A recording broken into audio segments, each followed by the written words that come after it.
to the outside world, and indeed to the German public consuming the weekly Die Deutsche Wochenschau newsreels. The coast of France was a monolith of impregnable concrete. The propaganda films depicted an endless chain of jagged fortifications, massive gun emplacements, and steely-eyed sentries guarding Fortress Europe against any intruder. Adolf Hitler had envisioned the Atlantic Wall not merely as a defensive line, but as a monument to the permanence of the Third Reich, a barrier stretching thousands of miles from the Arctic Circle of Norway down to the Spanish border.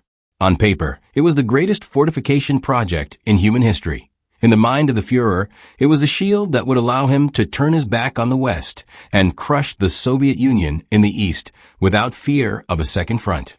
However, when Field Marshal Erwin Rommel arrived in late 1943 to inspect the defenses of Army Group B, the myth of the impenetrable wall quickly crumbled into dust. What he found was not a fortress, but a construction site plagued by negligence and corruption. While the ports and harbors, places like Cherbourg and Calais, were heavily fortified, the stretches of sandy beaches between them were often left dangerously exposed. In many sectors of Normandy, the wall consisted of little more than a few scattered machine gun nests and rolls of rusted barbed wire that a determined infantry unit could breach in minutes.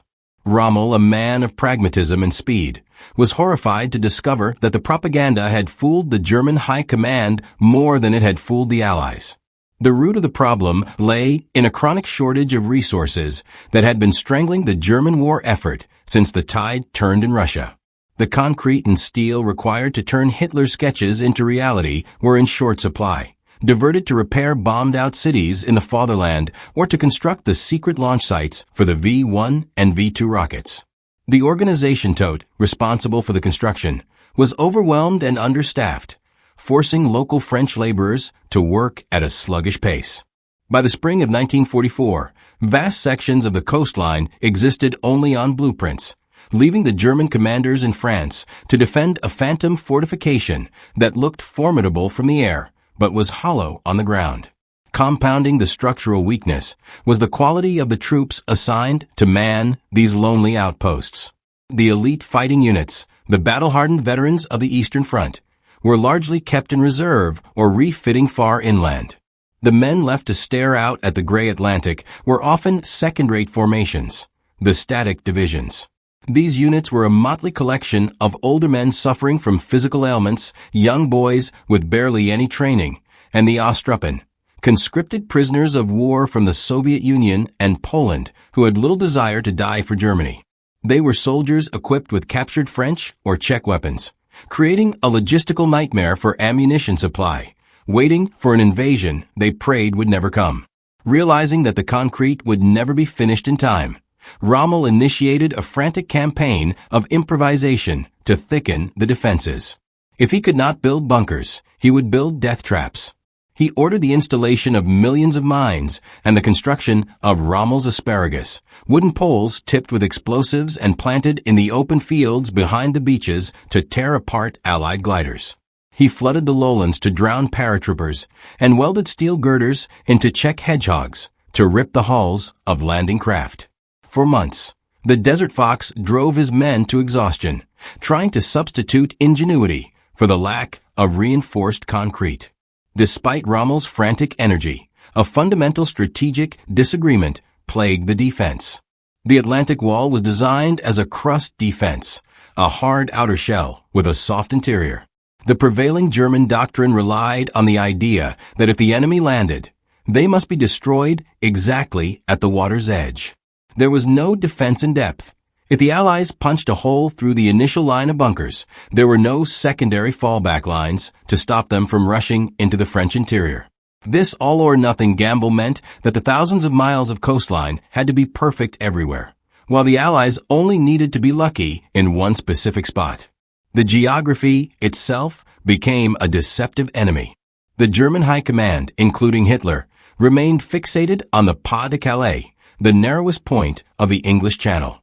It made logical military sense that the Allies would land there, taking the shortest route to Germany. Consequently, the bulk of the concrete, the heaviest guns, and the best radar systems were poured into that sector. Normandy, with its wider crossing and difficult bocage hedgerow terrain, was considered a secondary theater. This tunnel vision left the Normandy sector, specifically the area between the Orne and Vire rivers, dangerously under-resourced compared to its northern neighbor. As May 1944 turned to June, the wall was still a work in progress, a patchwork of formidable strong points interspersed with gaping vulnerabilities. Officers at the front wrote urgent reports requesting more cement, more mines, and more men, but these pleas often died in the labyrinth of Nazi bureaucracy. In Berlin, officials pointed to maps marked with impressive symbols of divisions and fortifications, confusing the symbols for reality. They believed the wall was a completed project, a guarantee of safety that allowed the capital to sleep soundly. The soldiers in the bunkers knew better. They sat in their cold, damp concrete shells, watching the horizon with a gnawing sense of dread. They knew that the fortress was brittle. They knew that the grand cannons pointed out to sea were often older models with limited range, and that the Luftwaffe had virtually vanished from the skies above them, leaving them blind. The Atlantic Wall was a psychological comfort for a regime in denial, a facade intended to project strength to a world that was rapidly closing in. By the evening of June 5th, the illusion was as complete as it would ever be. The storms battering the coast seemed to offer a temporary reprieve, reinforcing the belief that nature itself was guarding the Reich. The concrete giants stood silent in the rain, looking invincible to the casual observer. But to the men inside them, the Atlantic Wall felt less like a shield and more like a tomb, waiting for the inevitable hammer blow that would shatter the myth once and for all. While the concrete of the Atlantic Wall hardened into a brittle shell along the coast, a far more dangerous fracture was developing within the German High Command itself.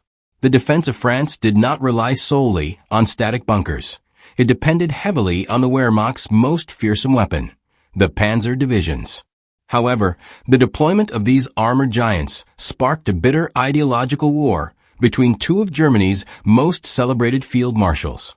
On one side stood the aristocratic Gerd von Rundstedt, the commander-in-chief West, an old-school Prussian strategist who viewed war through the lens of classical maneuvers.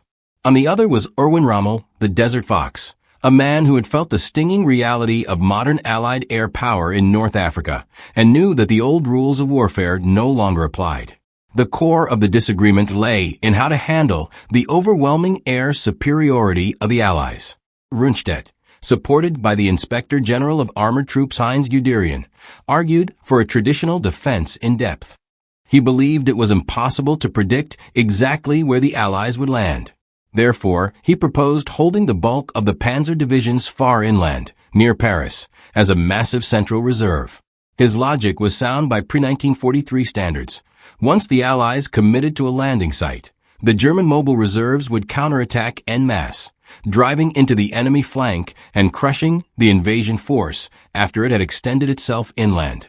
Rommel vehemently disagreed, driven by his traumatic experiences fighting the British and Americans in the desert. He argued that Rundstedt's plan was a suicide pact. Rommel knew that as soon as the invasion began, the Allied air forces would bomb every road, bridge, and railway line in France. If the panzers were stationed near Paris, they would never reach the beaches in time.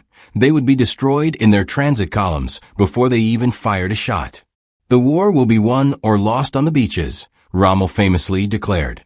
He insisted that the panzers be positioned right behind the coastal defense zones, ready to counterattack within the first few hours of the landing, while the enemy was still struggling in the water. This clash was not merely tactical. It was a collision of generations and egos that paralyzed the planning process. Rundstedt viewed Rommel as a reckless upstart, a favorite of the Nazi propaganda machine who lacked the strategic depth of the general staff.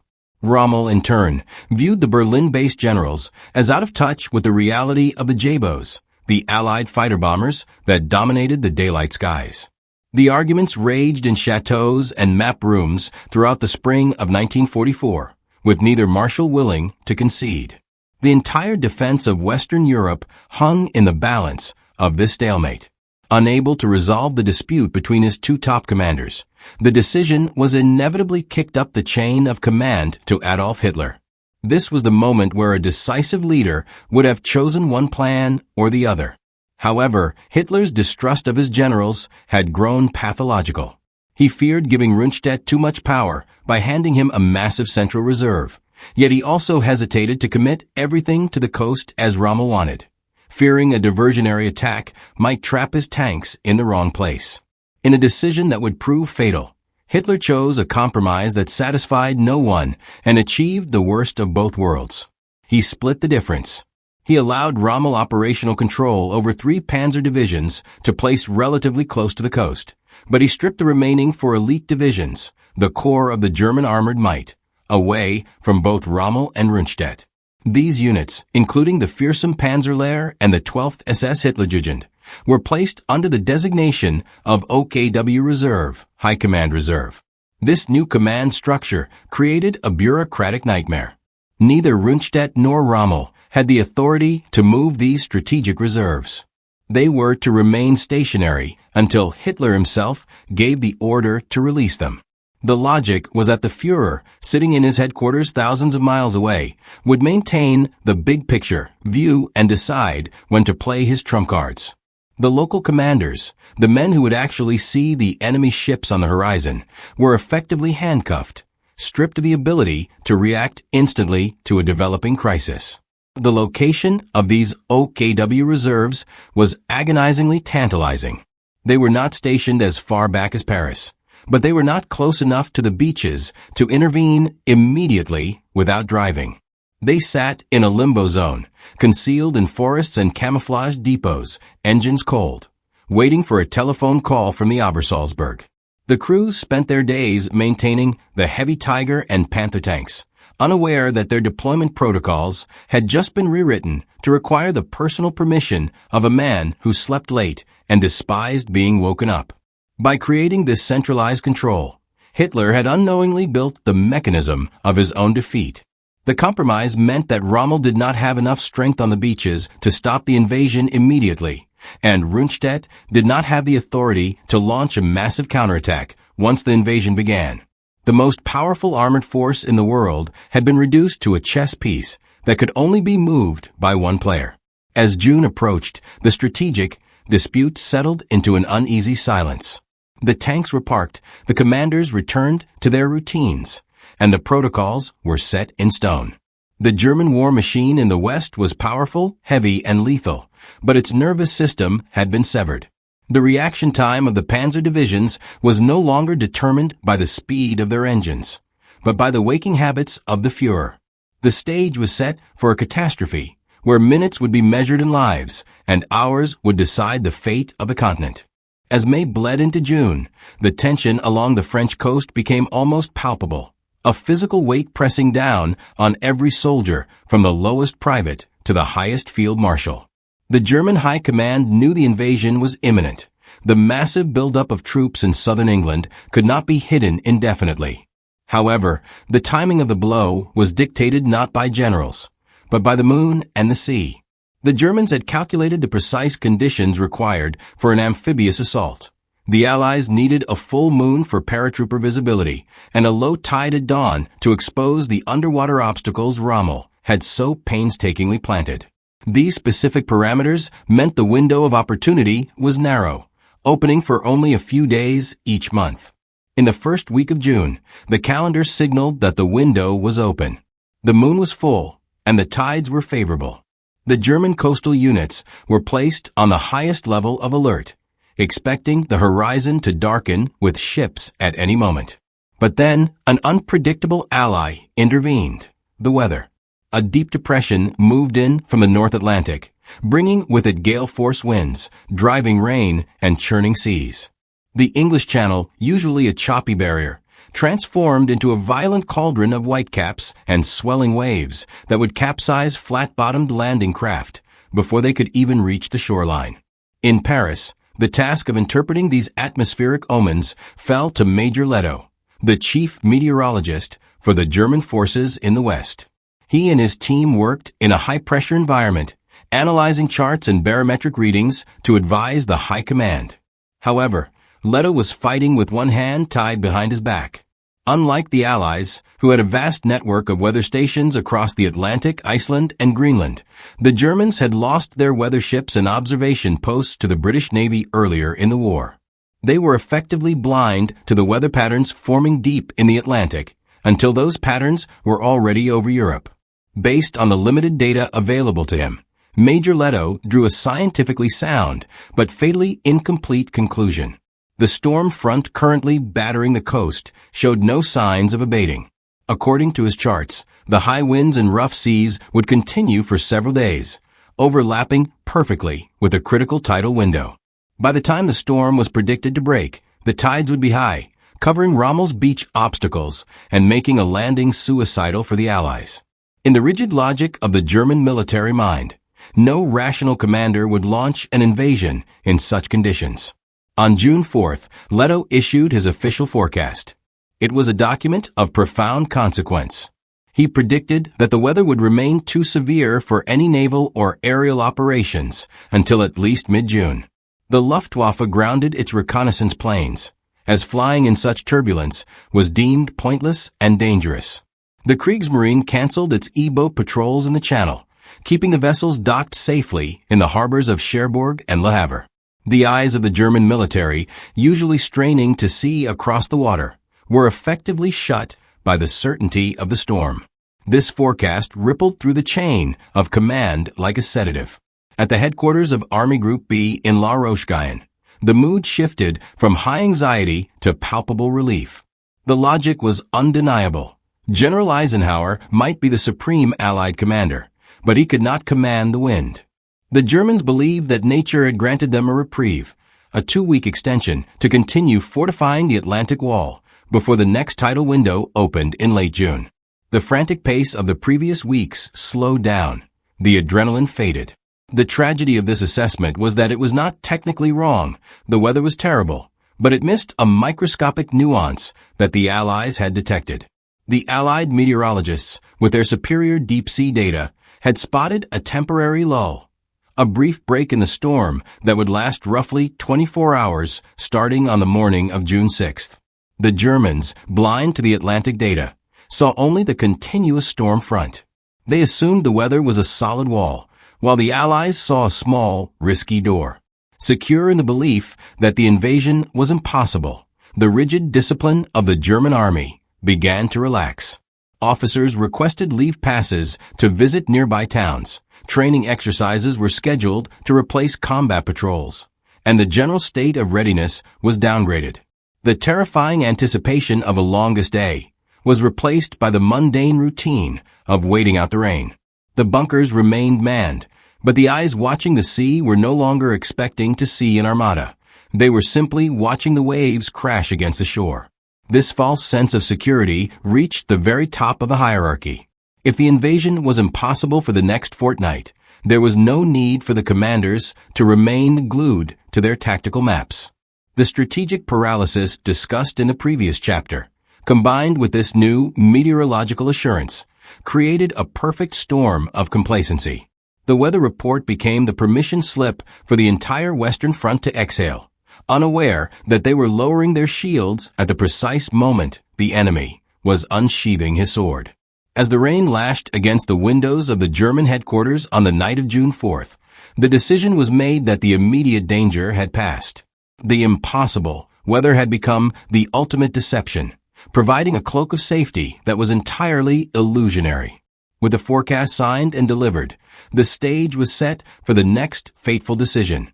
If the enemy wasn't coming, there was no reason for the field marshal to stay at his post. In the damp gray morning of June 5th, the Château de la Roche-Guyon, the headquarters of Army Group B, felt less like a nerve center of war and more like a country estate slipping into a slumber. The meteorological reports from Major Leto had done their work, casting a blanket of calm over the staff officers. Outside the castle windows, the wind howled through the Seine Valley, stripping leaves from the trees and whipping the river into a frenzy. To Field Marshal Erwin Rommel, staring out at the gale, the weather was not an enemy, but an assurance. It was the physical confirmation that the invasion fleet, wherever it was, would remain anchored in British harbors. For the first time in months, The desert fox felt the relentless pressure on his shoulders ease. Rommel was a man driven by nervous energy, a commander who constantly toured the front lines, checking bunkers and berating subordinates. But the enforced lull presented a rare opportunity, a small window of personal time that coincided perfectly with a significant date on his family calendar. June 6th was the 50th birthday of his beloved wife, Lucy. He had not seen her in months, consumed as he was by the monumental task of fortifying the coast. He had carefully prepared a gift for her, a pair of handmade gray suede shoes from Paris, a luxury in wartime Europe, and the desire to present them to her in person tugged at him. With the tides and the storms seemingly locking the English Channel, a quick trip home to Hurlingen, near Ulm, seemed not only possible but safe. There was, however, a secondary, professional motive for his departure. Rommel planned to turn the birthday visit into a strategic mission. After celebrating with Lucy, he intended to continue on to the Obersalzberg to confront Adolf Hitler personally. The unresolved dispute regarding the Panzer divisions still gnawed at him.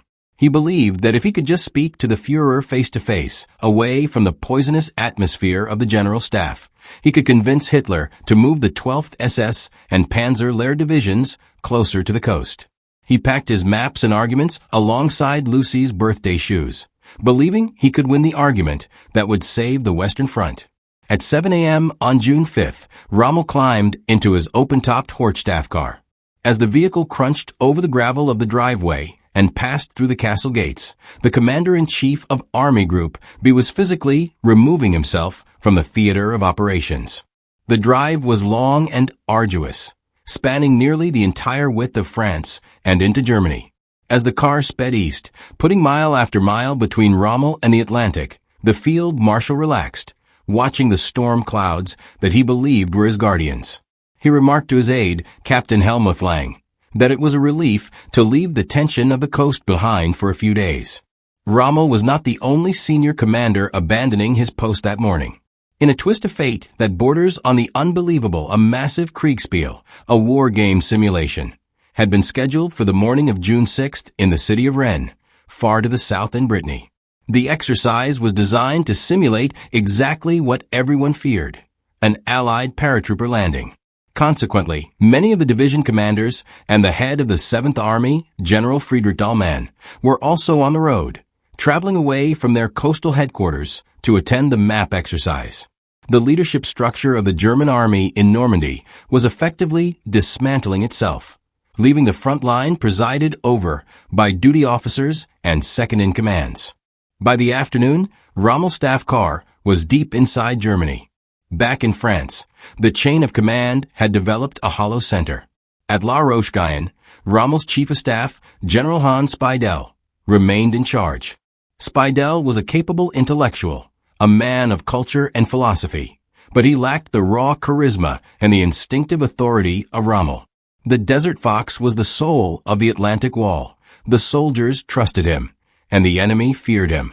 His absence created a psychological and command vacuum that no deputy could fill. The specific energy required to react to a crisis, the ability to override protocol and scream orders, had left the building. As evening fell on June 5th, Rommel arrived at his villa in Hurlingen. The domestic scene that greeted him was a stark contrast to the austere bunkers of Normandy. It was a warm family reunion, filled with the normalcy of dinner and conversation.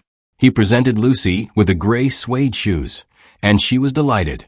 For a few hours, the war seemed very far away. Rommel enjoyed the simple pleasure of being a husband rather than a field marshal, secure in the knowledge that the gale force winds he had driven through were battering the Channel coast even harder. However, unknown to Rommel, the storm front was moving faster than the German meteorologists had predicted. While he was dining in Hurlingen, the weather over the Channel was beginning to moderate. The window of opportunity that the Allied meteorologists had spotted was opening.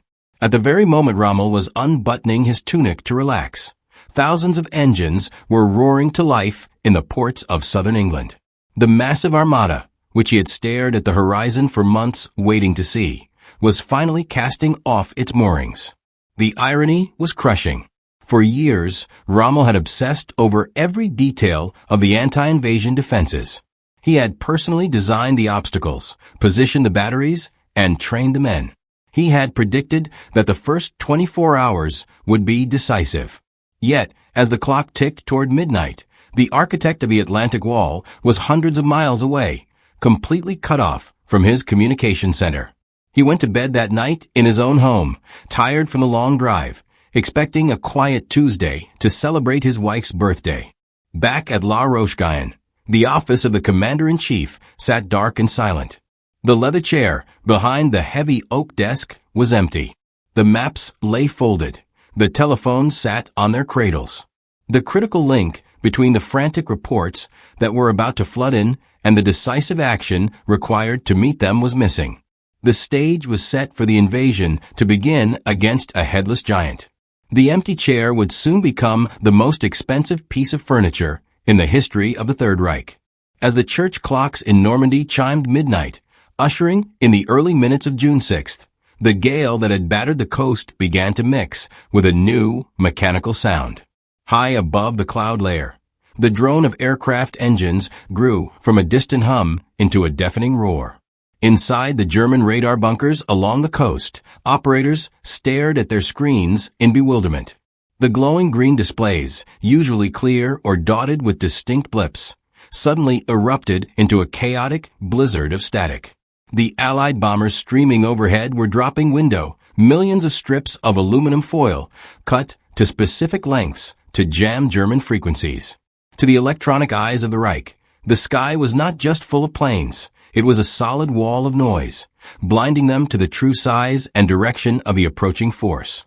Amidst this electronic blindness, the RAF launched one of the most audacious deceptions of the war, Operation Titanic. While the real Allied airborne divisions were struggling to form up over their drop zones near St. Mire-Église and the Orne River, a separate fleet of Halifax and Sterling bombers vectored away toward quiet sectors of the Normandy countryside.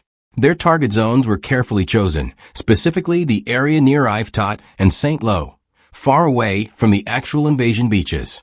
The goal was simple but devious: to convince the German 7th Army that a major airborne assault was taking place behind their lines, forcing them to divert precious reserves to hunt down an enemy that didn't exist. At approximately 0:20 a.m., the bomb bay doors opened, and the invaders plunged into the dark French night. From ground, German sentries gazing upward saw hundreds of silk canopies blossoming against the moonlight. The sight triggered immediate panic. Flare pistols arced into the sky, and telephones in local command posts began to ring incessantly. Breathless reports flowed up the chain of command. Enemy paratroopers. Mass landings in Sector West. Hundreds of them. The sheer number of chutes visible in the sky suggested a division-strength attack, seemingly confirming that the invasion had begun and that the target was exactly where these paratroopers were landing. However, as the German patrols rushed to the landing sites, weapons raised and adrenaline pumping, they encountered a bizarre scene. There were no enemy soldiers cutting themselves free from harnesses, no defensive perimeters being set up, and no return fire. Instead, lying in the wet grass and dangling from apple trees were hundreds of Hessian cloth dolls. These were the Ruperts, crude, sand-filled dummies about 3 feet tall, equipped with primitive parachutes. On impact, many of the dolls were rigged with small explosive charges designed to snap like rifle fire, mimicking the sound of a skirmish to anyone listening in the distance. The deception was not limited to silent dolls. Dropped alongside the Ruperts were a handful of very real, very brave men from the Special Air Service, SAS. These small teams of elite commandos were tasked with turning the illusion into a terrifying reality. Hauling heavy gramophones and amplifiers through the hedgerows, they played pre-recorded sounds of heavy combat, shouts of sergeants, the chatter of machine guns, and the crump of mortars. They set off pyrotechnics and engaged in hit-and-run firefights with confused German patrols, firing wildly to simulate a much larger force. To a German commander listening to the cacophony from a few miles away, it sounded like a full-scale battle was raging. The fog of war descended thick and fast upon the German response. The local commanders, already on edge from the radar jamming, were now receiving physical confirmation of enemy troops on the ground. They had no way of knowing that for every real SAS soldier, there were 200 dummies. In the chaos of the night, the distinction between a Rupert and a frantic report of heavy fighting vanished. The German military machine, trained to react aggressively to incursions, began to lurch into motion against a phantom army. Crucially, the deception achieved its primary objective. It froze and diverted vital German units. The 915th Grenadier Regiment, a key reserve force that could have been used to counter the real American landings at Utah Beach, was ordered to investigate the landings near Yvetot. Instead of marching toward the coast to repel the actual invasion, these soldiers spent the critical pre-dawn hours combing through empty woods and fields, hunting ghosts. They burned precious fuel and energy chasing noise and shadows, moving further and further away from the beaches where the real war was about to begin. The confusion caused by Operation Titanic also masked the arrival of the real paratroopers. When reports began to trickle in about the 101st and 82nd Airborne Divisions landing in the Cotentin Peninsula, German intelligence officers at the 84th Corps headquarters were skeptical. Having already received multiple false alarms about dummy drops, they hesitated to believe the new reports. "Are these more dolls?" they asked, delaying the order to wake their superiors.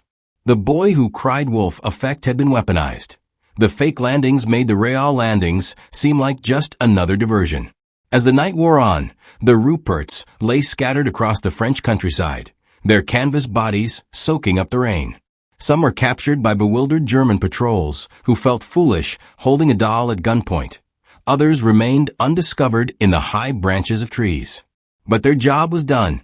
They had bought the Allies something more valuable than territory: time. They had sown doubt and chaos into the German command structure at the exact moment clarity was needed most. By the time the German commanders realized they had been duped, the sky was beginning to lighten in the east. The reports of the massive invasion inland were slowly exposed as a hoax, but the damage was irreversible. The reserves were out of position. The telephone lines were jammed with contradictory information, and the officers were exhausted from chasing phantoms. And while the Germans were busy fighting the dolls, the real armada, thousands of ships of steel and iron, was silently slipping out of the mist toward the beaches, unopposed.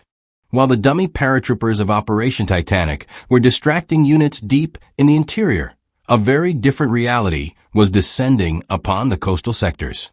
East of the Orne River, the night air was not filled with silence or straw dolls, but with the sharp crack of snapping suspension lines and the thud of heavy boots hitting French soil. The British 6th Airborne Division had arrived, landing gliders and paratroopers with terrifying precision near the city of Cannes.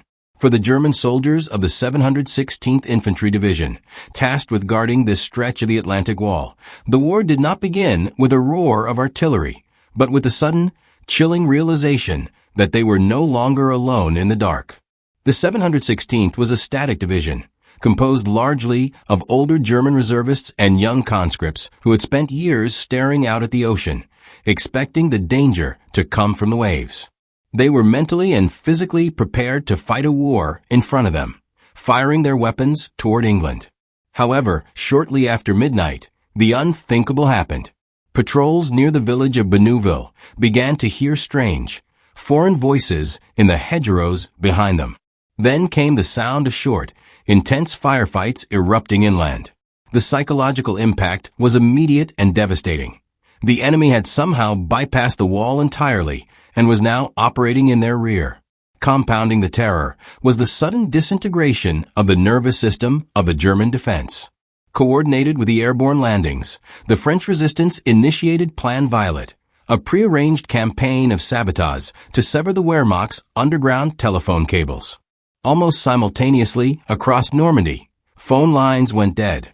Bunker commanders reached for their handsets to report the intruders, only to be met with static.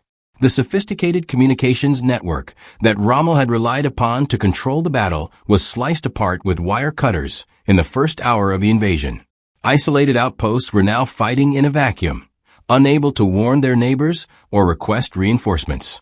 In the medieval city of Caen, General Wilhelm Richter, commander of the 716th, was one of the first senior officers to be jolted awake. His headquarters was flooded with fragmented, hysterical reports that had managed to get through on the few remaining lines. The information was nonsensical to a military mind trained on order. He was told that gliders had crashed near the canal, that paratroopers were storming the bridges, and that his own sentries were disappearing into the night. Richter tried to make sense of the map, but the fog of war was thick. Was this a commando raid? A sabotage team? Or the vanguard of an army? The situation at the vital bridges over the Caen Canal and the Orne River provided the first concrete evidence of the catastrophe. At the Bonneuville Bridge, later known as Pegasus Bridge, the German garrison was taken completely by surprise.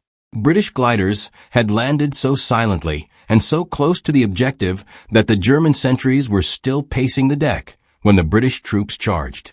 In a matter of minutes, the bridge was captured intact. When the local German commander finally tried to organize a counterattack, he found his unit pinioned by accurate fire from the dark. The report that reached Richter was grim. The critical crossings were lost. Further west, in the American sector near Saint-Mire-Église, the chaos was even more widespread. The American paratroopers had been scattered badly by the high winds and anti-aircraft fire, dropping them all over the Cotentin Peninsula. While this was a disaster for the Allied organization, it was a nightmare for the German defenders. There was no single front line to defend. German patrols reported enemy soldiers everywhere, in farmyards, in town squares, and in the swamps. It felt as if the sky had simply rained soldiers across the entire peninsula. The 91st Air Landing Division, a German unit specifically trained to hunt paratroopers, found themselves shooting at shadows, unable to pinpoint the main force.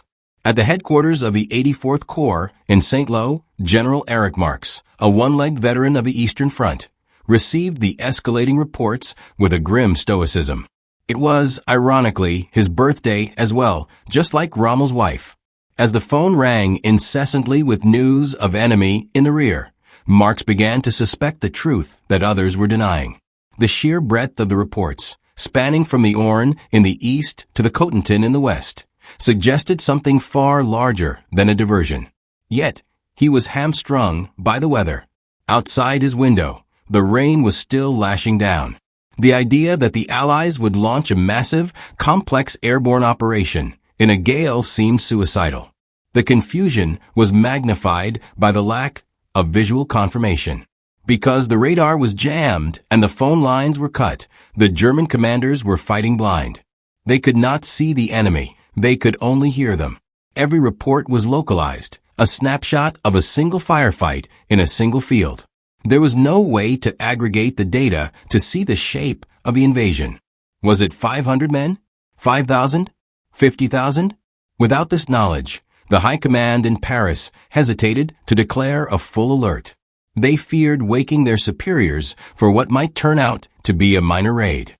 By 1:30 a.m., the sense of security that had blanketed the coast just hours before had evaporated. The Atlantic Wall had been breached not by a hammer blow, but by 1,000 needle pricks from behind. The soldiers in the concrete bunkers facing the sea were now nervously looking over their shoulders, gripping their rifles with sweaty palms. The worst-case scenario had materialized. They were trapped between the silent, ominous ocean in front of them and a chaotic, invisible enemy behind them. As the confusion deepened, the German command structure began to fracture under the strain. Order and discipline, the hallmarks of the Wehrmacht, were replaced by improvisation and panic. Officers shouted into dead telephones. Runners were dispatched into the darkness never to return, and flares rose into the stormy sky, illuminating nothing but rain and fear. The invasion had started, but for the German army, the battle was not yet about winning. It was about figuring out what was actually happening. As the chaos of the paratrooper landings consumed the interior, the men stationed in the concrete bunkers along the coast were trapped in an agonizing limbo.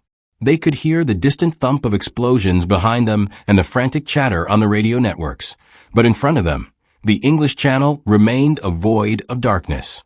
Among these men was Major Werner Pluskat, the commander of the 352nd Artillery Division's coastal batteries in the Omaha Beach sector.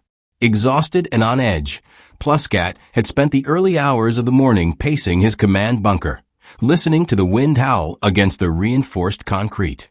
The reports from inland suggested a major attack, but his orders were to watch the sea. And the sea, for now, was silent. The tension in the bunker was suffocating. Pluskat's men were at their stations, helmets on, eyes straining against the gloom of the pre-dawn light. The storm that had raged for days was finally beginning to break, leaving behind a heavy, damp mist that clung to the water's surface. It was the blind man's bluff of warfare. The enemy was somewhere out there, but the gray curtain of the weather hid them perfectly. Pluskat moved to the observation slit, lifting his Zeiss binoculars to his eyes for the 100th time that night. He scanned the horizon from left to right, looking for the telltale silhouette of a ship, a wake, anything. All he saw was the gray waves merging with the gray sky. Around 5 a.m., the sonic landscape changed. The buzzing of the scattered transport planes was replaced by a deeper, more resonant vibration that seemed to shake the very foundations of the bunker. It was the heavy drone of Allied bombers, Lancasters, and B-17s, flying high above the cloud layer. Then came the low, rhythmic thrumming of marine engines, a sound so massive it felt like the ocean floor itself was vibrating.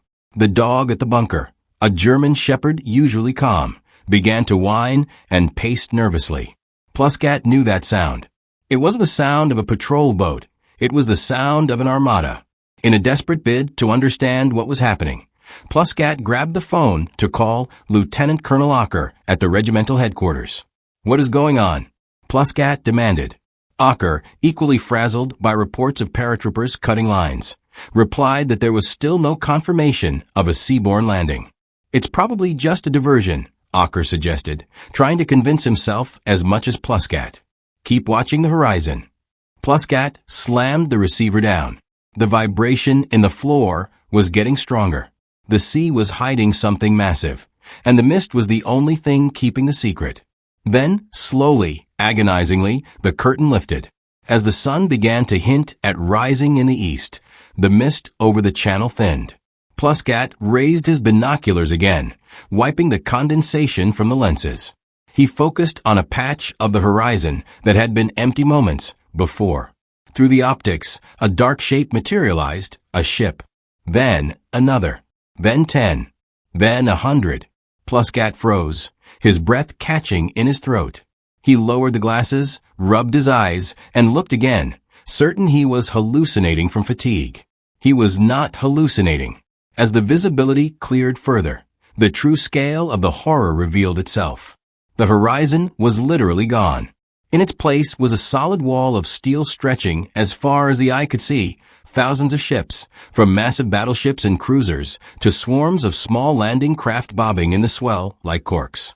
It was a city on the sea, a display of industrial might that defied comprehension. The ghost ships that the German radar had failed to detect due to the jamming were now physically present, pointing their guns directly at him. Pluskat scrambled for the telephone, his hands trembling. He cranked the handle frantically to get Ocker back on the line. When the colonel answered, Pluskat didn't bother with protocol. "It's the invasion," he screamed. "There are thousands of them. Thousands." Ocker, sitting in a bunker miles away, couldn't grasp the magnitude. "Thousands of what?" "Paratroopers," he asked. Pluskat screamed back, his voice cracking with the sheer absurdity of what he was seeing. "No. Ships. Ships. The entire horizon is full of ships. It's the invasion fleet." "Which way are they heading?" Ocker asked, trying to plot the coordinates. Pluskat looked out the slit again. The fleet wasn't heading for a specific point. It was heading for every point. "They're coming right at me," he yelled. "They're coming at all of us." It was the moment the German defense strategy collapsed. They had gambled that the invasion would be small enough to contain, or that the weather would hold. One look through Pluskat's binoculars proved that both gambles had been lost. Before the conversation could continue, the horizon flashed. A line of fire erupted from the battleships Texas, Arkansas, and the French cruiser Georges Legs. The silence of the dawn was shattered not by the wind, but by the roar of 14-inch naval guns. Pluscat watched the muzzle flashes, knowing the physics of the situation. He had a few seconds before the sound and the shells arrived. The Atlantic Wall was about to be hammered by the heaviest naval bombardment in history. Pluscat dropped the phone and shouted for his men to take cover. The first shells screamed overhead, sounding like freight trains tearing through the sky, and slammed into the bluffs around them. The earth shook violently, filling the bunker with dust and the smell of cordite. The waiting was over. The confusion of the night, the dummies, the cut lines, the radar jamming, was finished. The reality had arrived in high explosive and steel. The invasion of Europe had begun, and Major Werner Pluscat had been the first man to look it in the eye. Just south of the city of Caen, lurking in the forests and garages of the French countryside, lay the only force capable of throwing the Allies back into the sea in the first hours of the invasion. This was the 21st Panzer Division, a unit with a storied history in North Africa, now resurrected and refitted for the defense of France. Unlike the static infantry divisions manning the coastal bunkers, the 21st was a beast of mobility and firepower. Its arsenal was a unique hybrid of German engineering and scavenger pragmatism. Many of its tanks and self-propelled guns were built upon captured French chassis, modified to carry lethal German 75mm cannons. These machines were not designed to sit in concrete pits. They were designed to hunt. As the sun rose on June 6th, the division was fully awake and vibrating with tension. The men had been alerted by the chaotic airborne landings occurring right on their doorstep east of the Orne River. For the tank crews, the night had been a confusing flurry of alarms. They could hear the gliders of the British 6th Airborne Division crashing into the fields nearby and the rattle of small arms fire. The engines of the Panzer IVs were cranked to life, their exhaust spitting blue smoke into the morning mist, the crews standing in their turrets, headsets on, waiting for the command to advance. They were the loaded gun of the German defense, the iron fist that Rommel had positioned specifically for this moment. However, the 21st Panzer Division was suffering from a paralyzing crisis of command that mirrored the chaos at the beaches. Its commander, General Lieutenant Edgar Feuchtinger, had been absent from his post during the critical early hours, reportedly in Paris. When he finally re-established control, he found himself pulled in two opposing directions. General Richter of the 716th Infantry Division, whose unit was being overrun by paratroopers, was screaming for help. He demanded the Panzers be used immediately to wipe out the British airborne troops landing east of the Orne. It was a logical request for an infantry commander fighting for survival, but it was a strategic trap. The alternative was to ignore the paratroopers and drive northwest, straight toward the coast where the massive armada Major Pluscat had spotted was disgorging thousands of troops. This was the doctrine Rommel had preached: ignore the diversions, strike the beaches. But without Rommel there to enforce his will, and with the fog of war obscuring the true scale of the beach landings, the decision fell to lesser men who were afraid of making a mistake. The fear of the enemy in the rear weighed heavier on their minds than the threat from the sea. In a fatal miscalculation, the 21st Panzer Division was ordered to commit its strength against the paratroopers. Instead of driving towards the vulnerable beaches of Sword and Juno, the tanks turned their turrets east and engaged in a sluggish, grinding battle in the hedgerows against the British airborne. Valuable fuel and ammunition were expended blasting at scattered infantrymen in the woods. The division was effectively being bled in a secondary skirmish, while the main artery of the invasion remained wide open just a few miles to the west. Throughout the morning, the tank commanders grew increasingly restless. They could see the vast aerial armada overhead and hear the thunderous naval bombardment pounding the coast to their left. The seasoned veterans among them sensed they were in the wrong place. A panzer division is a blunt instrument designed for massed assault, not for chasing individual paratroopers through orchards. While they skirmished east of the Orne, the British infantry on Sword Beach were wading ashore, clearing the sea wall, and beginning to organize their advance inland. The window of opportunity to catch the enemy on the sand, the killing zone, was rapidly closing. It was not until close to noon that the realization of the error finally hit the German command. General Marx at the 84th Corps headquarters finally grasped that the paratroopers were merely a shield to protect the flank of the main landing. He issued a frantic counterorder. The 21st Panzer must disengage immediately, cross the Orne River, and drive north to the sea to split the British and Canadian forces. It was a desperate attempt to correct a morning of wasted time. The maneuver required to fix this mistake was a nightmare. The division had to pull back from combat, reorganize its columns, and drive through the bottleneck of the city of Caen. The streets of the ancient city were already choked with rubble from Allied bombing and refugees fleeing the fighting. The mighty steel columns of tanks, which should have been roaring across open fields at dawn, were now reduced to a crawl, navigating narrow streets while their engines overheated and their commanders checked their watches in frustration. As they finally emerged from Caen and headed north towards the coast, the sky above them darkened with a new threat. The weather had cleared enough for the Allied tactical air forces, the Typhoons and Thunderbolts, to begin their prowl. The Panzers, moving in daylight without air cover, became prime targets. The J-bows swooped down, rocketing the lead vehicles and forcing the columns to scatter into cover. The terrifying mobility of the Panzer Division was stripped away by the delay. They were no longer hunters, but prey. By the time the lead elements of the 21st Panzer Division finally sighted the ocean later that afternoon, the situation had irrevocably changed. The British had established a firm foothold. Their anti-tank guns were in position, and their own tanks were rolling off the landing craft. The 21st Panzer had spent the most critical hours of D-Day idling its engines, fighting the wrong battle, and navigating traffic.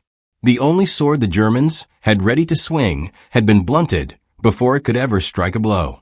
At the Château de la Roche-Guyon, the headquarters of Army Group B, the elegance of the surroundings stood in stark contrast to the unraveling disaster on the maps. It was 4 a.m., a time when the human body is at its lowest ebb, yet Lieutenant General Hans Speidel, Rommel's chief of staff, was wide awake and drowning in data. The calm, scholarly officer, who had spent the previous evening hosting a dinner for intellectual writers, now found himself acting as the sole brain of the German defense in the West. With Rommel miles away in Germany, the weight of the entire Atlantic wall rested on Speidel's shoulders. The phones on his desk were no longer ringing intermittently. They were a continuous, screaming chorus of panic from every sector of the Normandy coast. Speidel was a man of logic, and the pattern forming on his map was undeniable. The initial confusion of the dummy drops had faded, replaced by concrete reports of heavy naval bombardment and glider landings. The 716th Division was being torn apart, and the 352nd was under heavy fire. Speidel realized with chilling clarity that this was not a diversion. The sheer width of the attack, spanning nearly 50 miles of coastline, negated the theory of a small raid. He knew that the local forces, including the distracted 21st Panzer Division, would not be enough to hold the line. He needed the sledgehammer. The sledgehammer consisted of two specific units, the Panzerlehr Division and the 12th SS Hitlerjugend. These were not ordinary formations. They were the elite of the Wehrmacht.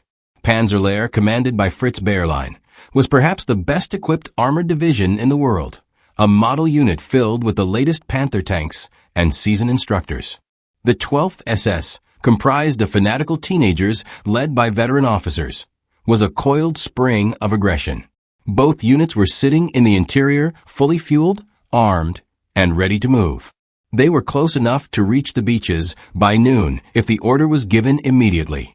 However, Speidel faced a bureaucratic wall more formidable than any physical fortification. These two divisions were not under Army Group B's command. They were OKW reserves, the personal property of the High Command, and ultimately Adolf Hitler. Speidel could not move a single tank track without explicit permission from the top. He stared at the map, visualizing the columns of steel sitting idle in the hedgerows while his infantry was being slaughtered on the sands. He grabbed the secure telephone line to Paris to call his superior, Field Marshal Gerd von Rundstedt at OB West. In Paris, The mood at Rundstedt's headquarters was shifting from skepticism to alarm. Rundstedt, the weary old Prussian aristocrat, had been awoken and briefed. Unlike the sycophants in Berlin, Rundstedt was a realist. He listened to Spiedel's assessment and agreed immediately. The enemy is landing in force, Rundstedt concurred. He knew the doctrine as well as anyone. If you do not strike the invasion in the first few hours, you do not strike it at all. Rundstedt, shedding his usual lethargy, ordered the 2 Panzer divisions to prepare for immediate movement towards the coast. But even a field marshal of Rundstedt's stature was shackled by the absurd command structure of the Third Reich. He could order the tanks to prepare, but he could not order them to fight. That authority lay 600 miles away in Berchtesgaden, at the headquarters of the Oberkommando der Wehrmacht, OKW. Rundstedt's staff immediately placed an urgent call to General Alfred Jodel's Operations Center in the Bavarian Alps. The request was simple, logical, and desperate. Release the strategic reserves. The invasion has begun. The connection between the frantic, blood-soaked coast of France and the serene, snow-capped mountains of Bavaria was where the German war effort began to die. At OKW, the atmosphere was detached and clinical. The staff officers there, far removed from the sound of naval guns, were not looking at the horizon. They were looking at regulations. When the call came in, the duty officers were hesitant. They argued that the situation in Normandy was still unclear. Was this the main invasion? Or was it the long-feared deception designed to draw the panzers away from the Pas de Calais? Spiedel waited by the phone in La Roche-Guyon, every passing minute costing German lives. He imagined the panzers rolling out, their engines roaring, driving the Allies back into the sea. But the voice on the other end of the line, from Paris, eventually delivered the crushing news. OKW had refused the request. They would not release the Lehr or the Hitler Jugend. The reason given was a bureaucratic death sentence. General Jodl did not want to commit the reserves prematurely. He wanted to wait until the picture was clearer. And most fatally, he would not make such a major decision without consulting the Führer. The Führer. Spiedel might have thought, or perhaps whispered to his aides. The man who held the keys to the tanks was currently asleep in his villa at the Berghof. The terrifying reality of the dictatorship was laid bare. The fate of the Western Front depended on the sleep cycle of one man. No one at OKW was willing to walk to Hitler's bedroom door, knock, and wake him up to sign a release form. The fear of Hitler's temper was greater than the fear of the Allied invasion. Spiedel hung up the phone, a cold sensation settling in his stomach. It was now past 4:30 a.m. Outside, the sky was lightening. The Allied troops were transferring from their transport ships into the landing craft, preparing to storm the beaches. The German defense was effectively paralyzed. The greatest armored force in France would remain parked under the trees, their crews playing cards or sleeping, while the enemy kicked down the front door.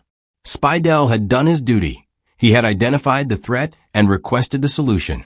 But the system he served had chosen to sleep through the apocalypse.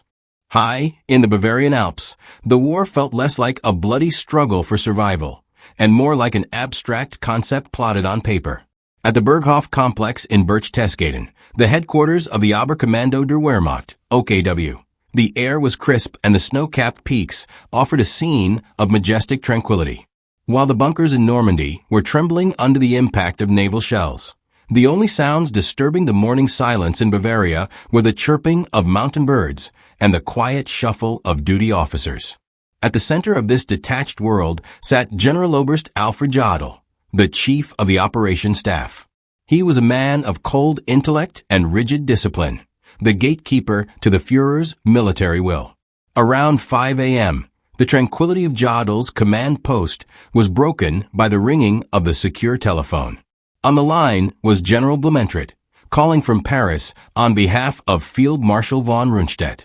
Blumentritt's voice was laced with an urgency that was rare for a senior officer. He relayed the desperate request that had originated with Spiedel. The invasion was confirmed, the coastal defenses were buckling, and the release of the Panzer Lehr and 12th SS Hitlerjugend divisions was critical. Rundstedt, usually a man who kept his distance from operational details, was putting his full weight behind the request. The message was clear: send the tanks now or lose the coast. Jodl listened to the report with the skepticism of a man who had seen too many false alarms.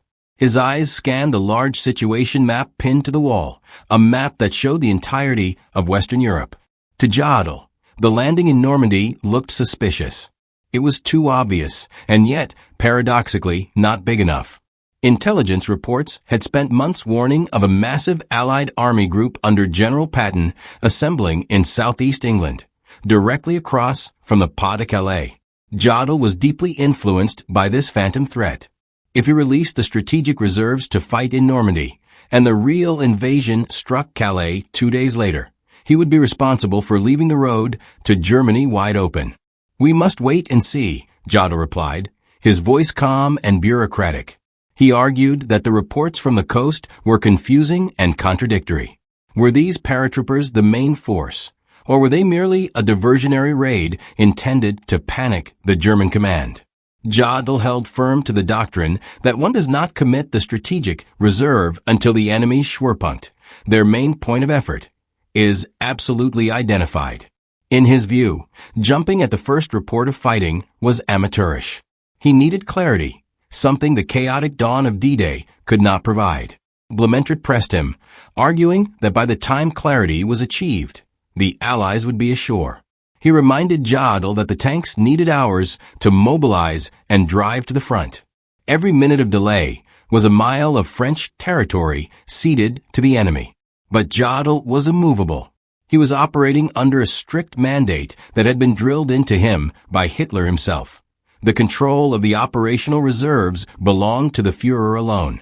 No field marshal, no matter how prestigious, could usurp that authority. The conversation inevitably arrived at the decisive question, then asked the Führer. If Jodl would not make the decision on his own authority, he was obligated to present the request to the Supreme Commander. This was the moment where the fate of the invasion hung in the balance. Jodl looked at the clock. It was early morning. He knew that Hitler had retired very late the previous night, exhausted by his drug regimen and his insomniac ramblings. Jodl made a calculation that was less about military strategy and more about court politics. He knew Hitler's temper. He knew the Führer despised being woken up for uncertain news. If Jodl woke him now, claiming the invasion had started, and it turned out to be a feint, the consequences for Jodl's career would be disastrous. The atmosphere at the Berghof was one of fear and sycophancy, where preserving the leader's mood was often prioritized over tactical necessities. Jodl decided that the risk of disturbing Hitler's sleep was greater than the risk of delaying the tanks. "The Führer is asleep," Jodl stated flatly. "I will not wake him for this. We will wait for the morning conference." With those words, the request was denied. Jodl effectively decided that the war could wait until his boss had finished his rest. He instructed OB West to use their local reserves to contain the beachheads and to stop panicking.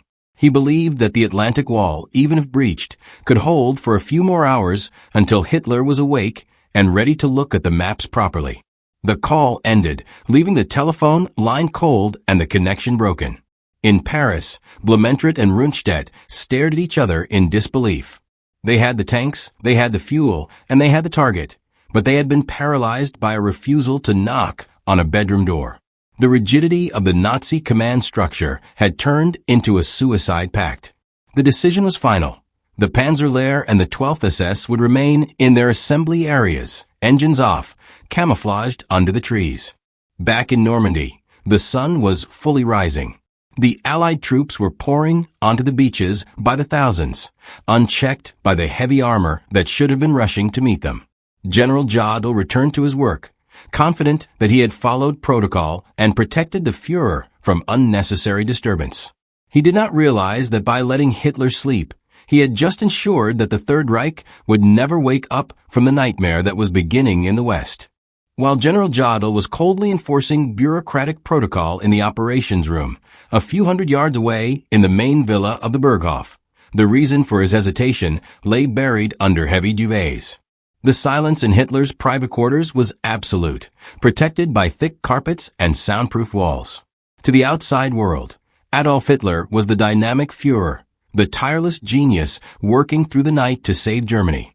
But in the private medical diary of his personal physician, Dr. Theodor Morell, the man sleeping in the master bedroom was simply patient A, a hypochondriac wreck whose body was rapidly failing him. The stillness of the room belied the chemical chaos coursing through the dictator's veins. The events leading to this deep slumber had begun the previous evening, June 5th. As was his custom, Hitler had turned the night into day. While the Allied invasion fleet was navigating the choppy waters of the Channel, Hitler was holding court in the Great Hall of the Berghof. It was a surreal scene of domestic boredom masking high tension. Surrounded by his secretaries, his mistress Eva Braun, and a few weary adjutants, Hitler engaged in his nightly ritual of drinking tea and eating cake. He did not speak of the looming invasion or the struggling Eastern Front. Instead, he launched into endless, repetitive monologues about architecture, the history of the Catholic Church, and his youth in Linz. His audience, exhausted and desperate for sleep, feigned interest, nodding politely as the clock ticked past midnight. Then 1 a.m., then 2 a.m. They knew they could not leave until the Führer dismissed them. For Hitler, these late-night sessions were a coping mechanism, a way to delay the terrifying moment of being alone in the dark with his own thoughts. He was terrified of insomnia. The war had taken a catastrophic toll on his nervous system, leaving him with a pronounced tremor in his left hand, which he constantly tried to hide, and a digestive system that was in constant revolt. He was a man burning out, kept functioning only by artificial means. The architect of Hitler's artificial stamina and his artificial sleep was Dr. Morell. The portly, unconventional doctor had made Hitler completely dependent on a daily cocktail of injections. To keep him awake and energetic for the midday military conferences, Morell injected him with glucose, vitamins, and methamphetamine-based stimulants. These drugs gave Hitler bursts of manic energy and confidence, fueling his delusions of invincibility. But the pharmacological cost was a crash that came every night, a jittery exhaustion that made natural sleep impossible. By 3 a.m. on the morning of June 6th, just as the British paratroopers were securing the Pegasus Bridge, Hitler's monologue finally wound down. The tea party dispersed, the guests stumbling off to their beds. But for Hitler, the process of sleeping required medical intervention. He summoned Morell, or an aide, to administer his nightly sedation. The specific cocktail often varied, involving strong barbiturates to shut down his racing mind, and sometimes Eucadol, a potent opioid derivative, to calm his stomach cramps. The effect of these sedatives was profound. They did not just induce a light doze, they knocked him out. It was a heavy, chemically induced coma that severed him from reality. Once the drugs took hold, Hitler was no longer the supreme commander of the Wehrmacht. He was an unresponsive body that would require hours to metabolize the toxins before he could function again. This was the state he entered shortly after 3 a.m., just as the first reports of the invasion were hitting the wires in Paris. The instructions given to his personal valets, Heinz Ling and Hans Hermann Junge, were explicit and terrifyingly strict. Under no circumstances was the Führer to be disturbed. The blackout curtains were drawn tight to block out the alpine sun. The temperature in the room was regulated to his precise preference. The staff at the Berghof moved in socks and whispered in the corridors. The entire household was engineered to protect the sleep of one man, creating a bubble of silence that was impenetrable even by the sound of naval artillery. This chemical dependency explains the paralyzing fear that gripped Adolf and the other generals. They knew that waking Hitler was not as simple as shaking his shoulder. A groggy, drugged Hitler was a dangerous Hitler. If roused prematurely, he would be confused, irritable, and prone to irrational rages. He would likely dismiss the news, fire the messenger, and go back to sleep. Jodl knew that to get a rational decision on something as massive as releasing the Panzer reserves, he needed Hitler to be lucid. And lucidity would not return until the drugs wore off around noon. So, as the sun rose over Europe on June 6th, a profound historical irony played out. The longest day had begun. Thousands of young men were bleeding into the surf at Omaha, Utah, Gold, Juneau, and Sword Beaches. The destiny of the world was being decided by the minute. Yet the man who had started the war, the man who had micromanaged every detail of the Atlantic Wall, was unconscious.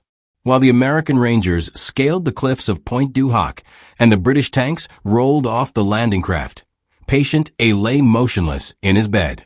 The most powerful military machine in history was effectively headless, its reflexes numbed by a dose of sleeping pills. The silence in the bedroom at the Berghof was the loudest sound of the war. It was the sound of a dictatorship failing to function at the precise moment it was being dismantled. By 8 a.m., the sun had fully crested the jagged peaks of the Bavarian Alps, bathing the Obersalzberg complex in brilliant, cheerful light.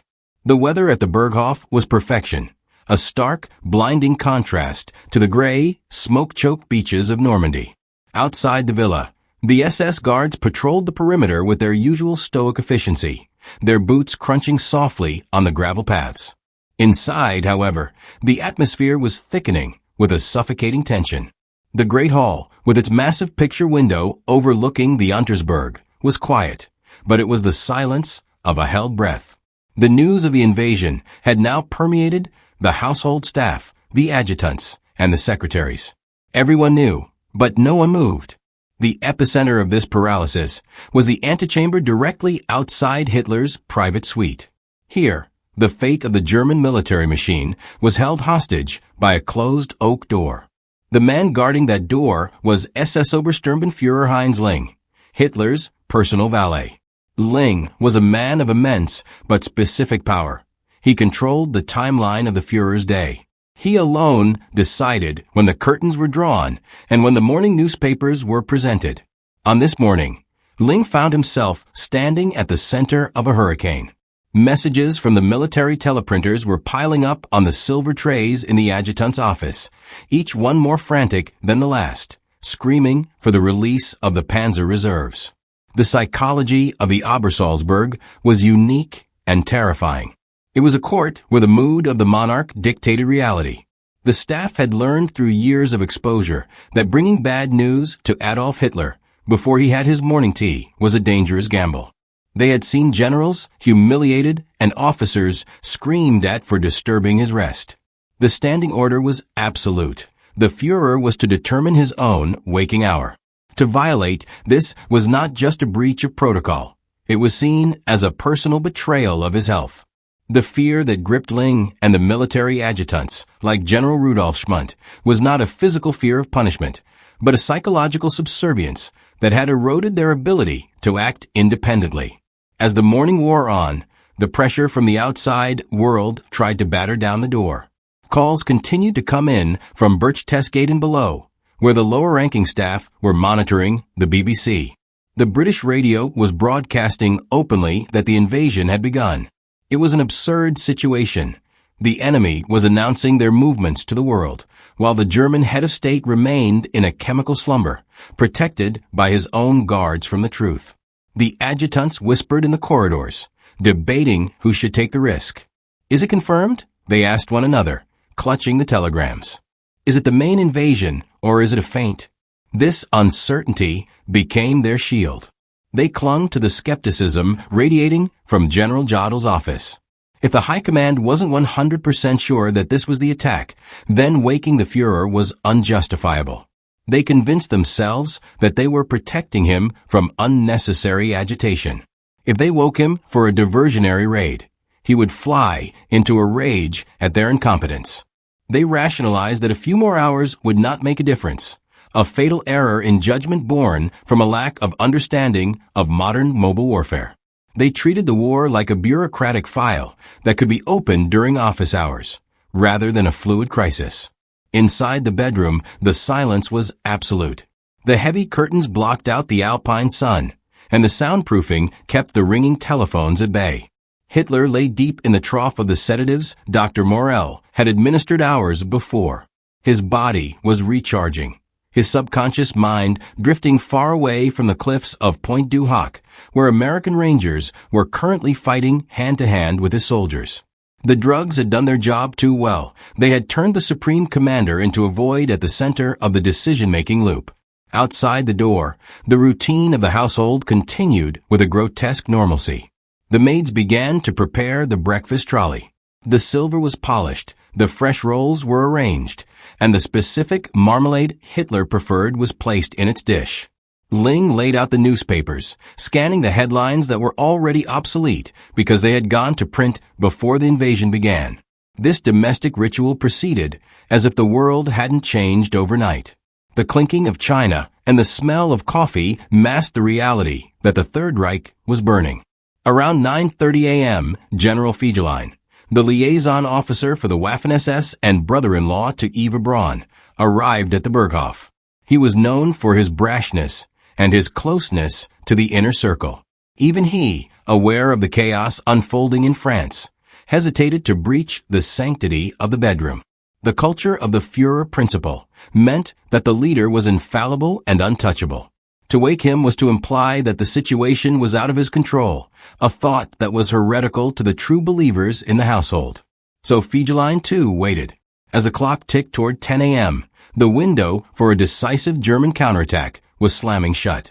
In Normandy, the initial shock of the landing was wearing off, and the Allies were beginning to push inland. The Panzer division was still sitting in the hedgerows near Chartres, their crews anxious and confused, engines cold. They were waiting for an order that could only come from the man behind the oak door. But the door remained closed. Finally, Ling approached the threshold. He listened for a moment, perhaps hoping to hear the stirring of his master, which would absolve him of the decision. He heard nothing. He checked his watch. It was still too early. He turned his back on the door and walked away, deciding that the war could wait another hour. The fear of the wolf, Hitler's nickname, had paralyzed the Obersalzberg more effectively than any Allied bomb. The most defended fortress in Europe had been conquered by silence. While the silence of the Obersalzberg protected Hitler's dreams, a very different kind of silence had just been shattered on the coast of Normandy.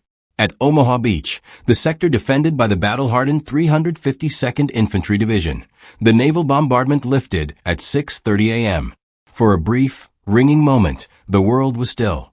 The German soldiers, shaken but largely unharmed in their deep concrete bunkers and Tobruk pits, dusted themselves off and peered through the firing slits. The smoke from the grass fires drifted across the golden sands, obscuring the view. As the wind pushed the haze aside, the defenders of Strongpoint WN-62 looked out to see the first wave of American landing craft lowering their ramps into the surf. For the men inside the bunkers, the abstract politics of the war vanished, replaced by the mechanical simplicity of their training. The geography of Omaha Beach favored the defense perfectly. The crescent-shaped bay was a natural amphitheater of death, flanked by high bluffs that allowed the German gunners to fire across the beach rather than straight out to sea. This enfilade fire meant that any soldier stepping onto the sand was walking into a wall of lead from the side. As the American troops of the 1st and 29th Divisions struggled through the chest-deep water, weighed down by heavy gear, the German machine gunners waited. They had been told to hold their fire until the enemy was at the high water mark. When the order finally came, the beach erupted. The sound of the MG-42 machine guns, the Hitler zippers, tearing through the air was a continuous, terrifying rip.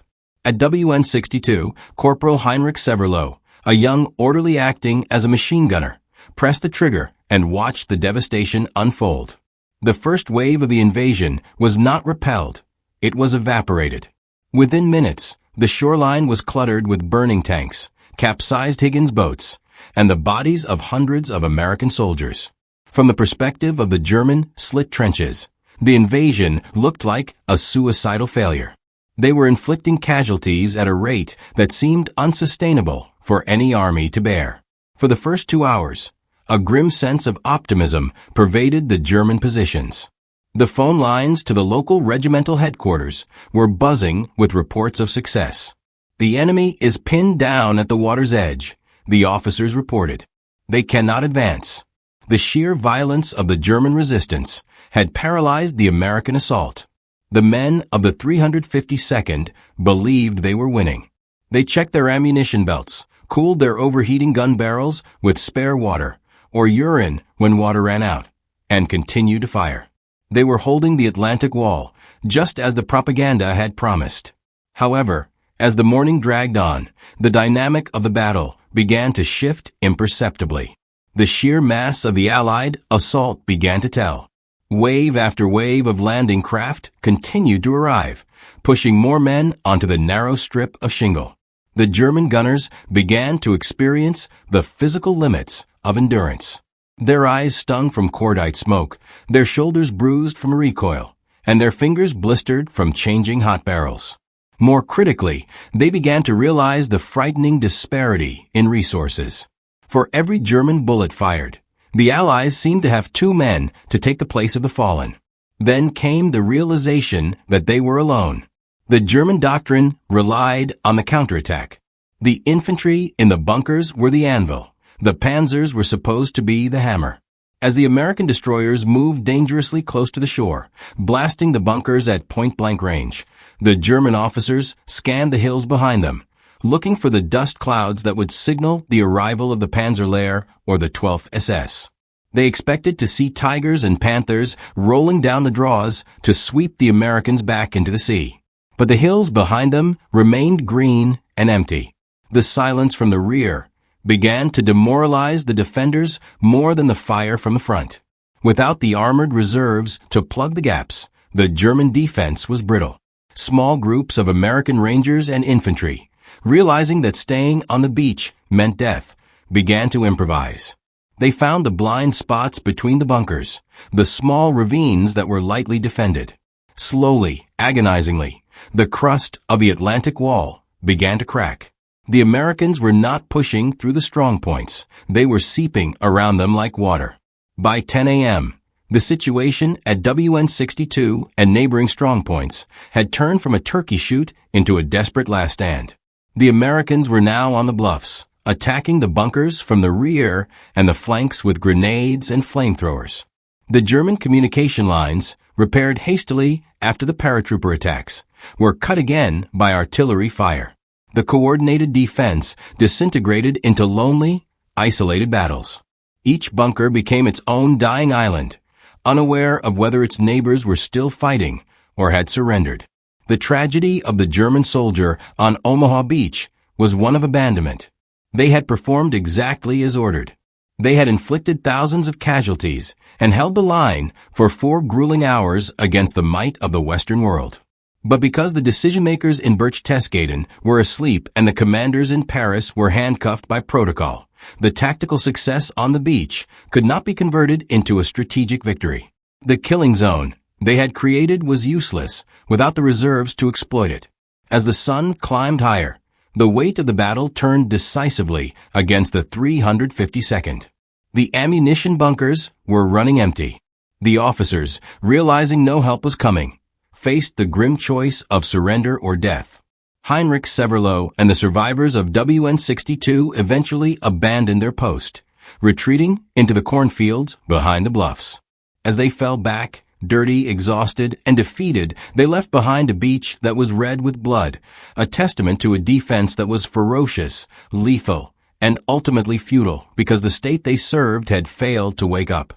Around 11 a.m., the heavy oak door of the master suite at the Berghof finally opened. To the relief of the pacing adjutants, Heinz Ling emerged to signal that the Führer was awake. The paralysis that had gripped the headquarters for the last 6 hours began to thaw, replaced by a flurry of suppressed activity. However, the urgency that defined the mood in the hallways did not penetrate the bedroom. Inside, the routine remained stubbornly slow and pedestrian. Hitler, shaking off the grogginess of the sedatives, went through his morning ablutions, the shave, the bath, the selection of the suit, with a deliberate, maddening slowness. The world was burning, but the ritual of the leader's appearance had to be preserved. When Ling finally found the appropriate moment to break the news, the reaction was not the explosion of rage that Jodl had feared. Instead, it was something far more unsettling, a burst of manic, theatrical joy. Upon hearing that the Allies had landed in Normandy, Hitler did not rush to the maps or demand immediate countermeasures. He clapped his hands and exclaimed, "So this is it. Finally." For months, he had been living under the psychological strain of the waiting game. Now that the enemy had committed themselves, he felt a surge of relief. In his mind, the invasion was not a threat, but a gift, an opportunity to finally engage the elusive enemy on land and destroy them. Shortly after noon, Hitler strode into the Great Hall for the daily military conference. He appeared refreshed, his eyes bright with the artificial energy provided by his midday injections. General Jodl and Field Marshal Keitel were waiting, their faces masks of tension. They had spent the morning refusing pleas from Rommel and Rundstedt, banking everything on this moment. They laid the situation maps on the large marble table. The red markers showing the Allied landings were clustered around the Bay of the Seine, deep in Normandy. To the military professionals in the room, the size of the bridgeheads was alarming. To Hitler, they looked like insignificant pinpricks on the hide of the elephantine Atlantic Wall. The briefing that followed was a masterclass in confirmation bias. Jodl, having already committed himself to the theory that Normandy was a diversion, presented the intelligence in a way that reinforced Hitler's own delusions. They pointed to the lack of a major port capture. The Allies were landing on open beaches, a tactic that seemed illogical for a main invasion force. They pointed to the continued silence in the Pas de Calais, where the German 15th Army sat waiting. Every piece of data was twisted to fit the pre-existing narrative. This was a trap designed to lure the German reserves away from the real target. It was here that the Phantom Army of General Patton, the product of the Allied Operation Fortitude, struck its decisive blow. Hitler was obsessed with the idea that the main Allied thrust would come from the narrowest part of the channel. He tapped the map at Calais, insisting that the Normandy landings were merely a teasing attack intended to panic him. "We will not do them the favor of moving the panzers," he declared. The logic was seductive. If he moved the Lehr and Hitlerjugend divisions to Normandy now, they would be out of position when Patton arrived at Calais a few days later. Consequently, the order that Speidel and Rundstedt had been begging for since 4 a.m. was not given. Instead of a decisive go, the command from the Berghof was a muddy, hesitant half-measure. Hitler agreed to alert the reserves, but he explicitly forbade them from fully committing to battle without his further approval. He wanted to wait and see how the situation developed over the next few hours. The window of time where the panzers could have reached the coast before the Allies established a firm foothold was now mathematically closed, but the mood in the room remained celebratory. The atmosphere at the conference bordered on the surreal. Propaganda Minister Joseph Goebbels, who had arrived to gauge the mood, noted in his diary that the Führer was in excellent spirits. Hitler joked with his staff, reminiscing about how he had always beaten his enemies in the past. He dismissed the reports of heavy fighting at Omaha Beach as the desperate struggles of a doomed force. "By tonight, we will have pushed them back into the sea," he boasted, completely detached from the reality that his coastal divisions were already shattered remnants retreating into the hedgerows. This arrogance filtered down through the command chain, turning the tragedy into a farce. While the staff officers in Normandy were screaming that the sky was falling, the staff officers in Berchtesgaden were acting as if they had already won the battle. The disconnect was absolute. The Führer principle had created a bubble where the leader's intuition was valued higher than the hard facts from the front line.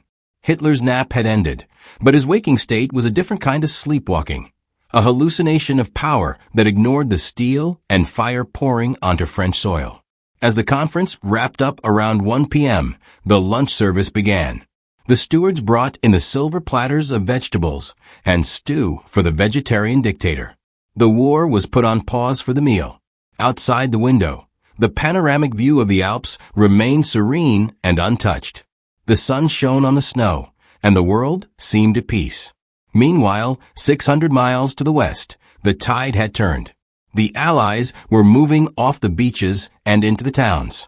The delay caused by the morning's sleep had been compounded by the noon briefing's arrogance. The German army had lost the initiative, not because they lacked the weapons, but because their commander was fighting a war on a map that existed only in his head. As Hitler lifted his fork, the Battle of Normandy was effectively already lost. As the afternoon sun cast long shadows over the smoking beaches of Normandy, a strange and deadly calm prevailed further north. Along the narrow straits of the Pas de Calais, where the white cliffs of Dover were visible to the naked eye on a clear day, the German 15th Army sat in a state of high alert, watching an empty sea. This was the largest and best-equipped army group in the West, a massive sledgehammer of 150,000 men and heavy panzer divisions. They were the force that was supposed to crush the Allied invasion. Yet while their comrades in the 7th Army were being slaughtered 100 miles to the southwest, the soldiers of the 15th were ordered to stand fast.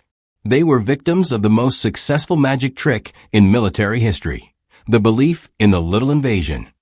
The root of this paralysis lay in the mind of Adolf Hitler, but it was fed by a masterful Allied deception known as Operation Fortitude South. The Allies had created a phantom army, the 1st United States Army Group FUSAG, stationed in Kent directly across from Calais. Through fake radio traffic, inflatable tanks, and dummy landing craft, they had convinced German intelligence that a massive force of millions was waiting there. But the linchpin of the deception was the commander the Allies had publicly assigned to this ghost army, General George S. Patton. The German High Command held a grudging respect for Patton, viewing him as the Allies' most aggressive tank commander. It was inconceivable to them that the Americans would launch the real invasion without their best general leading the charge. Since Patton was nowhere to be seen in Normandy, the Germans deduced that Normandy must be the sideshow. This confirmation bias was hardened by a network of double agents operating under the British double-cross system. The most famous of these, one Pugil Garcia, codenamed Garbo, sent a critical message to his German handlers on the morning of D-Day. He reported that the Normandy landings were indeed large, but his network suggested they were merely a diversion intended to draw the German reserves away from the Pas de Calais. He urged Berlin not to be fooled. This poison pill of information landed on desks in the Obersalzberg just as Hitler was finishing his lunch. It confirmed exactly what the Führer wanted to believe. He was too smart to be tricked by Eisenhower. Consequently, the strategic picture in the afternoon of June 6th became a tragedy of misallocation. The German High Command was convinced that the big invasion was still days or weeks away. They looked at the map and saw logic where there was none.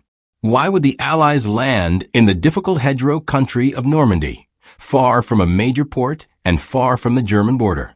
It made much more sense for them to attack Calais, capture the ports, and drive straight for the Ruhr industrial heartland. This logic was sound, but it was predictable, and the Allies had banked on the Germans being predictable. General Hans von Salmuth, the commander of the 15th Army, spent the afternoon pacing his headquarters in Tourcoing. He could hear the distant rumble of the war to his south, but his orders were explicit: do not move. His divisions, fully fueled and combat ready, were locked in place to defend against an enemy that did not exist. Every time he or his staff considered sending reinforcements to the crumbling Normandy front, the specter of Patton's ghost army held them back. They were terrified that the moment they moved their tanks south, the real armada would appear on the horizon at Calais, landing behind them and cutting them off. The River Seine became the physical dividing line between the dying 7th Army and the idle 15th Army. The bridges over the river had been bombed by the Allies, making movement difficult. But the psychological barrier was far stronger than the physical one. Hitler refused to allow units to cross the army group boundary. He viewed the 15th Army as his insurance policy. To strip the Calais defenses would be to leave the front door of Germany unlocked. He was saving his strength for a battle that would never happen, while the battle that would decide the war was being lost a few hours' drive away. Inside the bunkers of the Pas de Calais, the soldiers waited with bated breath. They scanned the sea with binoculars, expecting at any moment to see the horizon fill with ships, just as Major Pluscat had seen at Omaha. But the sea remained agonizingly empty.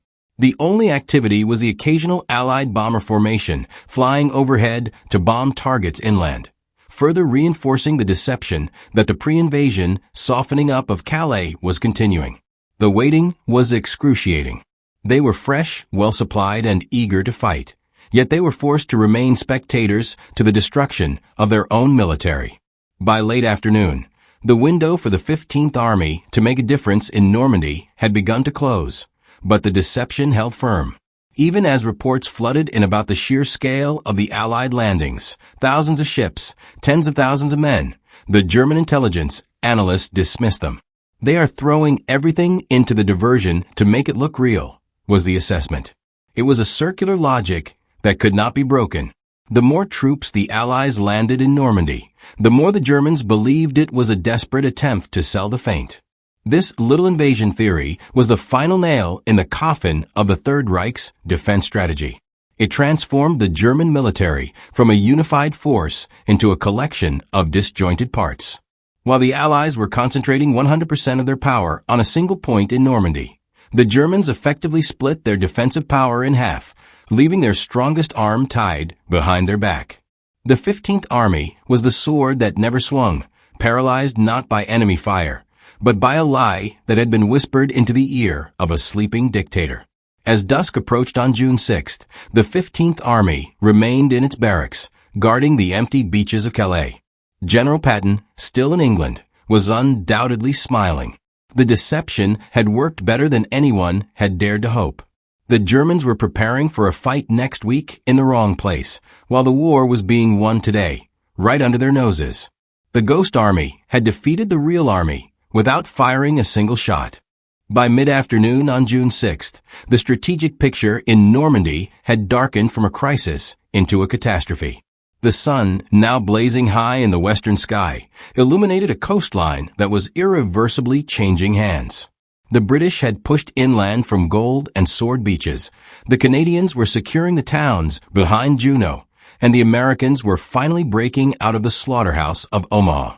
In the map rooms of the Oberkommando der Wehrmacht, OKW, the denial that had characterized the morning began to crack under the weight of undeniable facts. The sheer volume of Allied troops ashore, reported now to be in the tens of thousands, forced a reluctant admission. Even if this was a diversion, it was a diversion that threatened to collapse the entire 7th Army. Around 2:30 p.m., the atmosphere at the Berghof shifted. Hitler, having finished his lunch and digested the latest reports, finally conceded that the local forces were insufficient to throw the invaders back. With a casualness that infuriated the professional officers in Paris, he authorized the release of the strategic reserves. The order was transmitted down the wire. The Panzer Lehr Division and the 12th SS Hitlerjugend were fully released to Army Group B. The handcuffs were unlocked. The iron fist of the Third Reich was finally free to swing. However, in the rigid hierarchy of the German military, an order given at the top takes time to filter down to the tracks of a tank. The authorization had to pass from Jodl at OKW to Rundstedt at OB West, then to the Army Group headquarters, and finally to the division commanders in the field. It was a game of telephone played with the highest stakes imaginable. By the time the official stamp of approval reached General Fritz Bayerlein, the commander of the Panzer Lehr, the clock was ticking past 4 p.m. The most valuable asset in warfare, time, had been squandered not by the enemy, but by administrative sluggishness. When General Bayerlein received the order at his headquarters near Chartres, his reaction was not one of relief, but of bitter frustration. A veteran of the North African campaign and Rommel's former chief of staff, Bayerlein understood the dynamics of modern warfare better than almost anyone in Berlin. He knew that a panzer division was a massive, lumbering beast that required hours to mobilize. You did not simply turn a key and drive. Thousands of men had to be briefed, fuel trucks had to be positioned, and radio networks had to be synchronized. To receive the go signal at 4 p.m. meant that his lead tanks would not physically move until late afternoon. The timing of the order carried a second, more lethal sentence. It forced the division to move in broad daylight. Bayerlein had argued for months that moving tanks under the sun in France was suicide because of Allied air superiority. If the order had come at 4 a.m., Under the cover of the morning mist and darkness, the Panzerlehr could have driven nearly 100 miles undetected, arriving at the beachheads ready to strike. Now, they were being ordered to take to the open roads under a cloudless sky that was swarming with enemy aircraft. Nevertheless, an order was an order. The tranquil French countryside around the assembly areas suddenly erupted into noise. Camouflage nets were stripped away from the Panther and Tiger tanks, revealing their angular, menacing shapes. Engines roared to life, spitting blue smoke as drivers revved the Maybach motors. Officers shouted coordinates, and the massive columns began to form up on the main roads. It was an impressive sight, a river of steel stretching for miles, representing the pinnacle of German armored engineering. But as the columns began to roll westward toward Cannes, the inevitable happened. The movement of thousands of vehicles kicked up massive plumes of dust that rose into the still afternoon air like signal flares. To the Allied pilots patrolling the skies above, the Panzerlehr was not a hidden threat. It was a target practice range. The Jabos, Typhoon, and Thunderbolt fighter bombers spotted the dust immediately. They peeled off from their patrols and dove, their cannons and rockets screaming. Bayerlein watched helplessly as his elite division was hammered before it could even see an enemy soldier. The roads turned into choke points of burning trucks and twisted metal. The discipline of the columns shattered as tanks were forced to swerve into ditches and seek cover in the tree lines to escape the relentless strafing. The advance, which should have been a lightning thrust, devolved into a halting, agonizing crawl. Communications were disrupted, command vehicles were destroyed, and the cohesion of the unit began to unravel. The psychological impact on the crews was devastating. These men had spent years training to fight other tanks, to engage in duels of gunnery and maneuver. Instead, they were being picked off like insects by an enemy they couldn't shoot back at. They spent more time hiding under their vehicles than driving them. By the time the sun began to set, the Panzerlehr had lost crucial equipment and, more importantly, its momentum. They were still miles from the coast, bleeding fuel and time with every passing hour. As twilight fell on June 6th, the tragic reality of the delay became clear. The counterattack that was supposed to drive the Allies into the sea on D-Day never materialized. The Panzers, which could have been the decisive factor if released at dawn, were now just a battered rescue force hoping to arrive by tomorrow. The order from the Berghof had come, but it had arrived 12 hours too late. The longest day was ending, and the German army had spent the majority of it waiting for a permission slip. As the columns of the Panzerlehr division stretched out along the straight, tree-lined roads leading toward Cannes, they presented a target profile that every Allied pilot dreamed of. General Fritz Bayerlein, riding in his command vehicle, watched the speedometer climb, desperate to make up for the lost hours of the morning. The division was a masterpiece of organization, a snake of steel comprising thousands of men, hundreds of tanks, and a massive tail of logistical support trucks carrying fuel and ammunition. However, the dust kicked up by their tracks created a beige fog that rose hundreds of feet into the clear afternoon air, acting as a beacon visible from 20 miles away.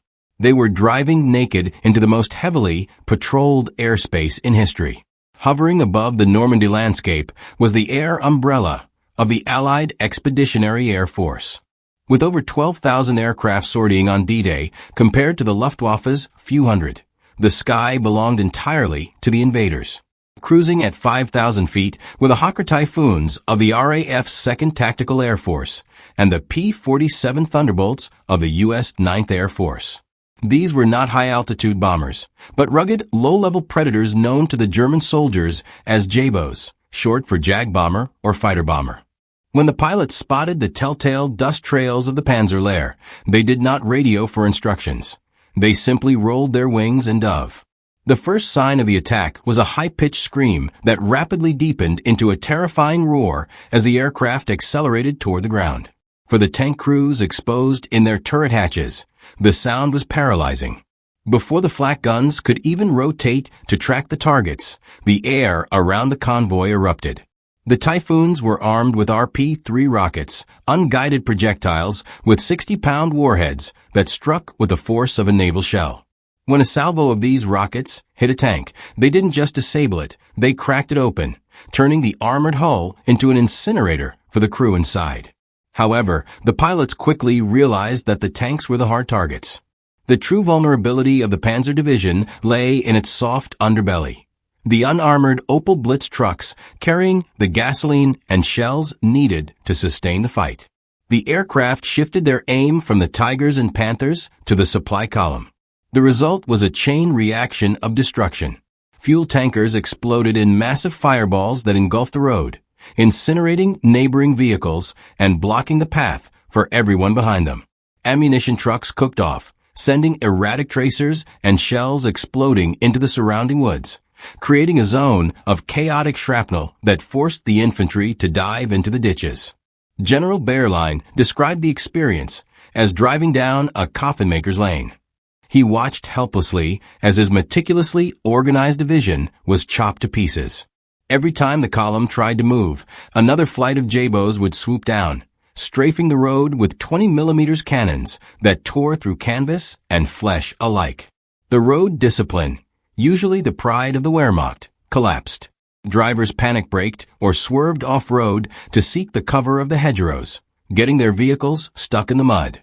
The lightning war, Blitzkrieg, had ground to a halt. The mighty offensive force was reduced to a traffic jam of burning metal. The psychological toll on the German troops was absolute. They were accustomed to fighting enemies they could see, enemies they could shoot back at. Against the J-bows, they felt impotent. The anti-aircraft vehicles, the flak panzers, fired wildly into the sky, but the speed of the Allied fighters made them nearly impossible to hit. The soldiers cursed the Luftwaffe. "Where are our planes?" became the bitter mantra shouted over the roar of the burning trucks. The promise of air support made by Göring and Hitler was revealed to be a total lie. They were fighting a modern war with a missing dimension. The delay caused by the road blockage was more damaging than the physical loss of tanks. The Panzer Lehr was supposed to reach the coast by evening to throw the Canadians back into the sea. Instead, they were spending precious hours winching vehicles out of ditches and bulldozing burning wrecks off the tarmac. The average speed of the advance dropped to a crawl.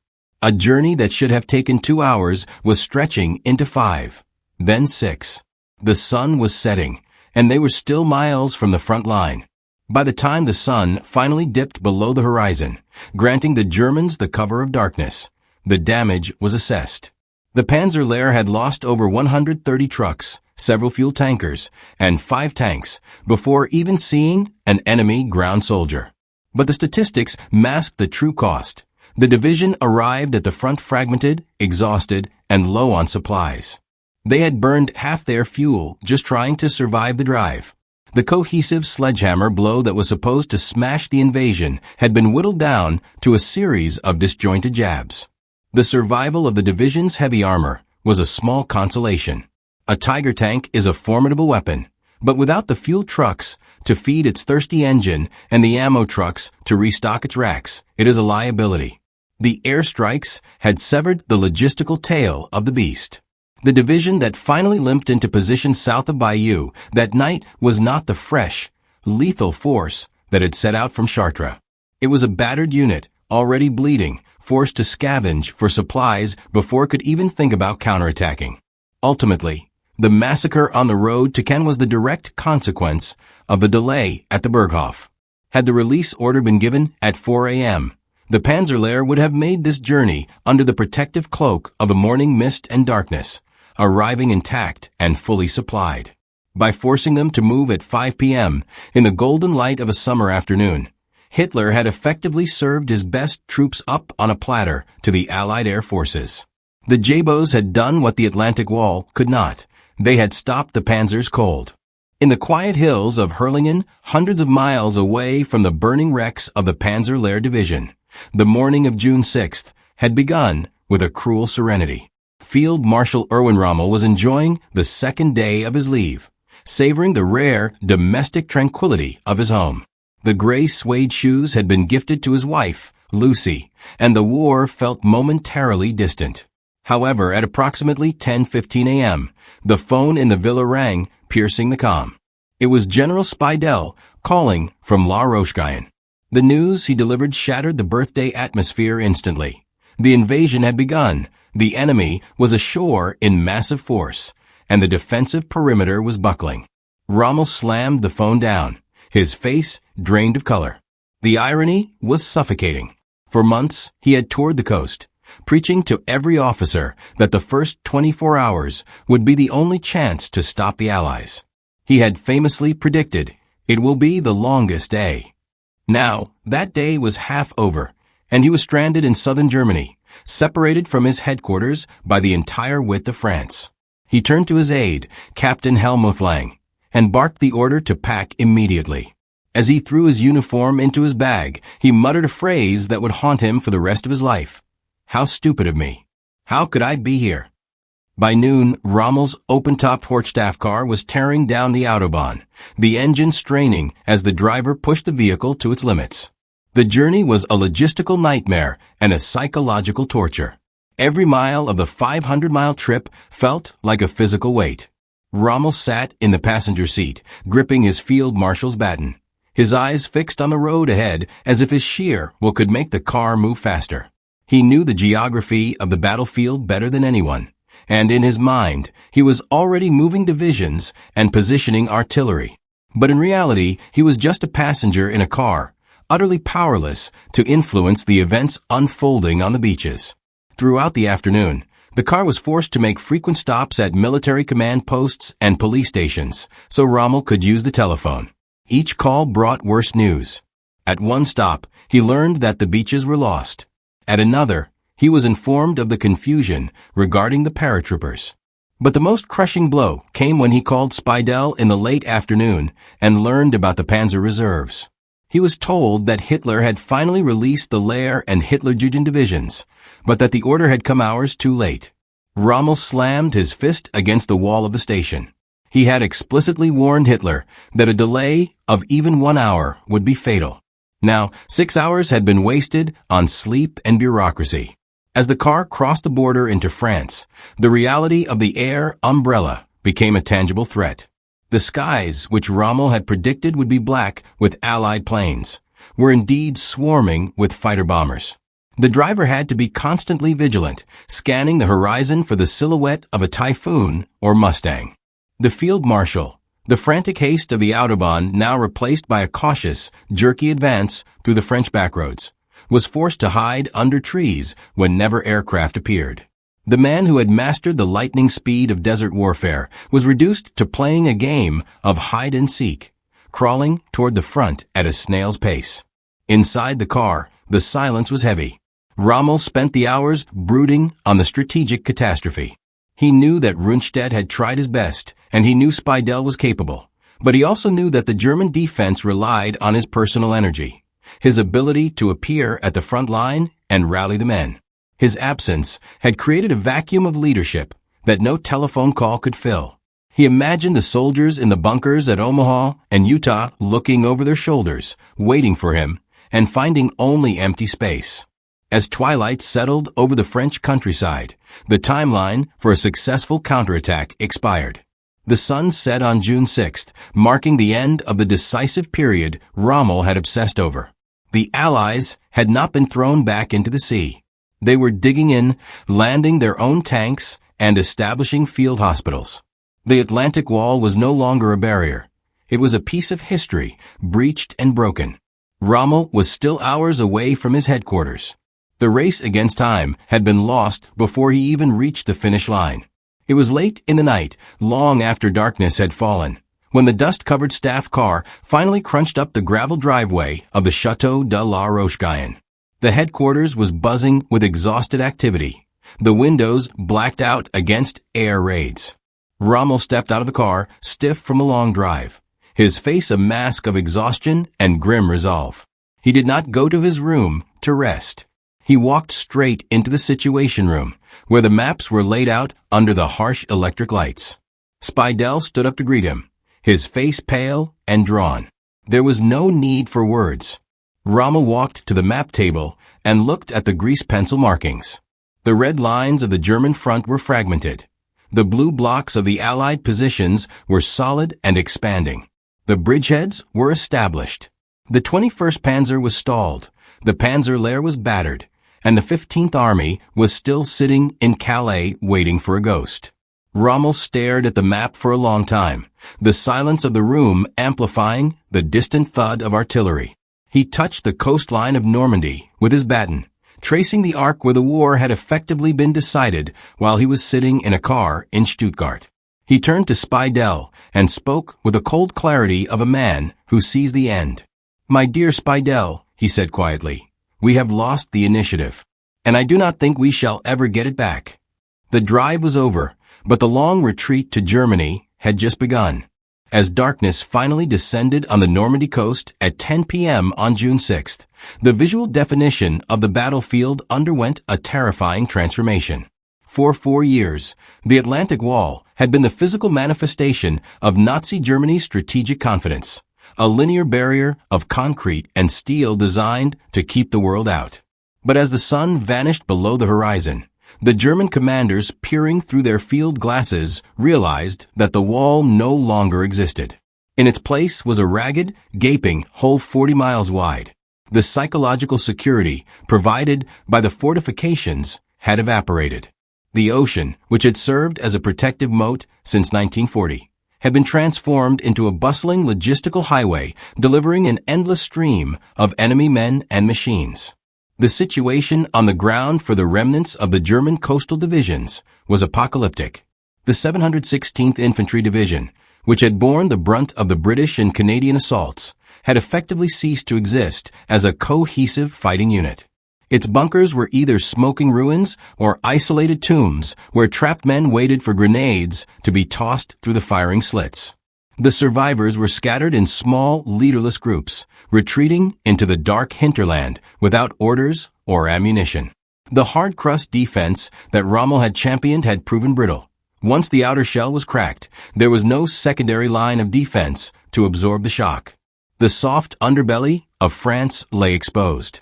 Even at Omaha Beach, where the German 352nd Division had inflicted such horrific casualties on the Americans, the line had broken.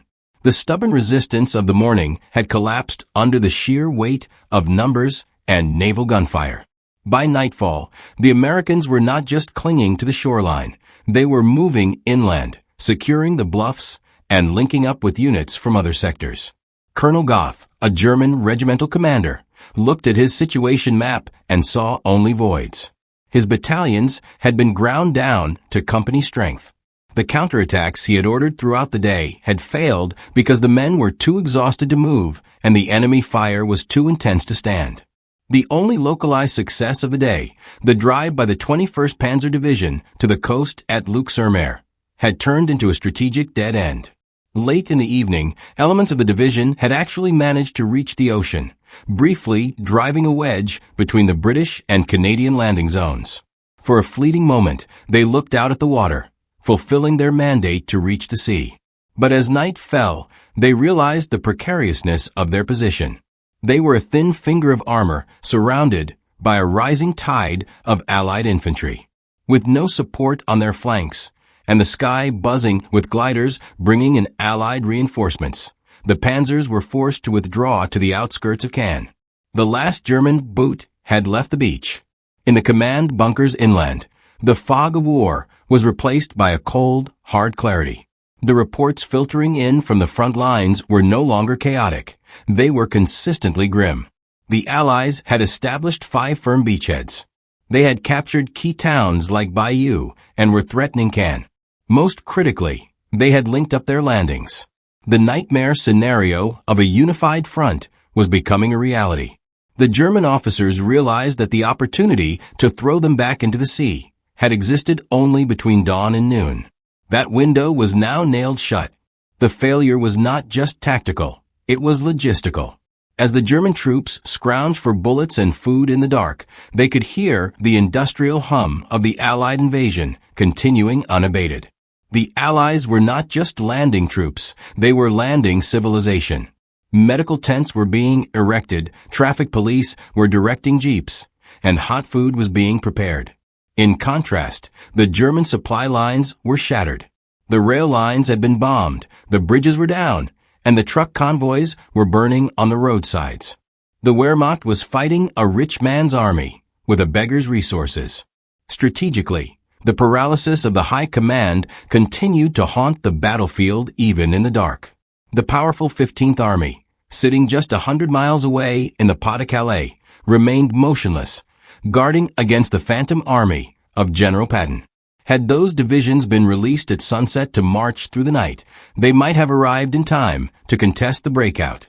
Instead, they stood watch over empty waves. The German army was effectively fighting with one hand tied behind its back, self-crippled by the deception that the real invasion was still to come. As midnight approached, the nature of the war shifted. The Battle of the Beaches was over. The Battle of the Hedgerows was about to begin. The German troops, utilizing their innate skill for improvisation, began to dig into the thick bocage countryside.